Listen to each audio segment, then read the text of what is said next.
1 ঘন্টা সময়ের মধ্যে এসে দেখি যে আমার বারান্দার গ্রিল ভাঙা, মানে ডাকাতি কায়দায় ওরা চুরিটা করে। আমার 51 ভরি স্বর্ণ, 3.5 লক্ষ টাকা, একটা বটি, আর আমার হাজবেন্ডের রুমে যখন তালা ভাঙে ওইটার মধ্যে ওখানে একটা বটি।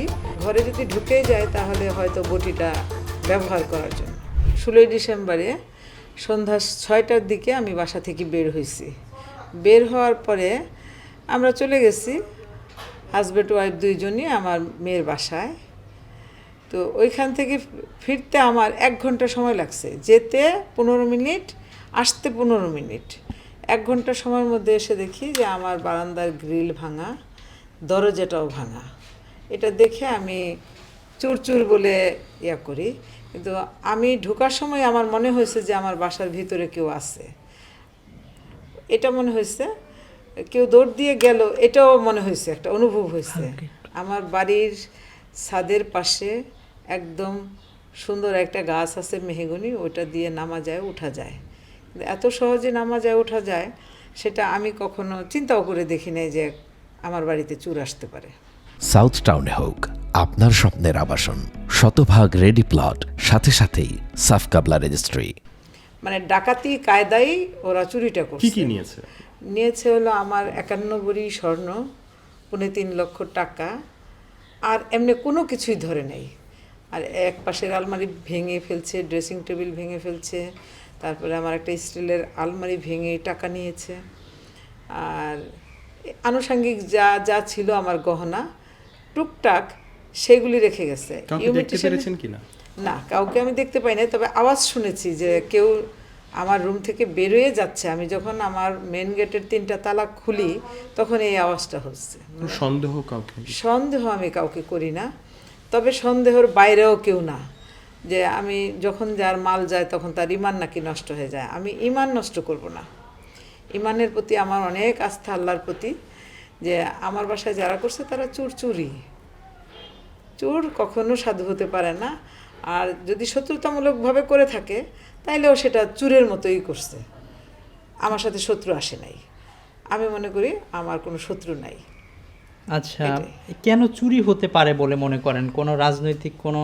না, রাজনৈতিকটা আমি মনে করি না। মনে করি চুর তো শুধু চুরির জন্য আসে। তবে একটা জিনিস আমি দেখছি যে ওরা আমার এই ডাইনিং টেবিলে, মানে আমার খাবার টেবিলের উপরে মানে একটা বটি, আর আমার হাজবেন্ডের রুমে যখন তালা ভাঙে ওইটার মধ্যে ওখানে একটা বটি রাখা আছে। আমার ঘরেরই বড় বটিটা রাখা আছে। হয়তো তারা ভাবছে যে ঘরে যদি ঢুকেই যায়, সামনের গেটের খোলা, ঘরে যদি ঢুকেই যায় তাহলে হয়তো বটিটা ব্যবহার করার জন্য। তা আমার নিজের কোনো শত্রু আছে বলে মনে হয় না। আমি মনে করি যে আমার কোনো শত্রু নাই, আমার কোনো শত্রু থাকতে পারে। আরেকটি প্রশ্ন যদি রাখি, এই আসনের যে বিএনপির মনোনয়ন প্রার্থী যিনি, উনি আপনার কি হয়?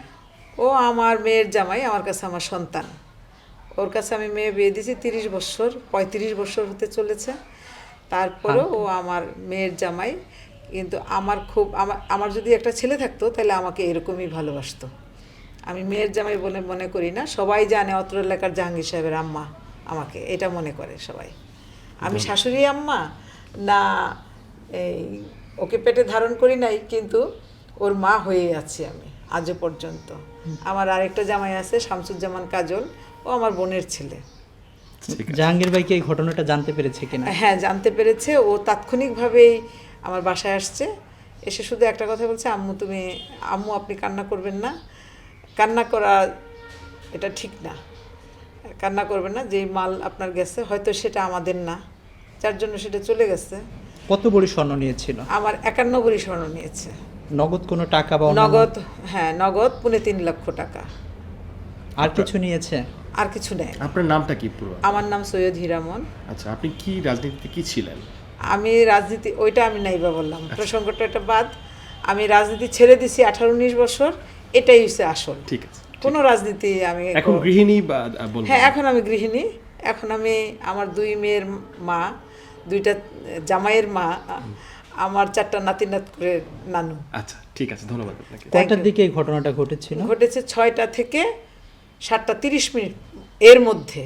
ঠিক আছে, ঠিক আছে, থ্যাংক ইউ। এইটুক সময়। ওকে।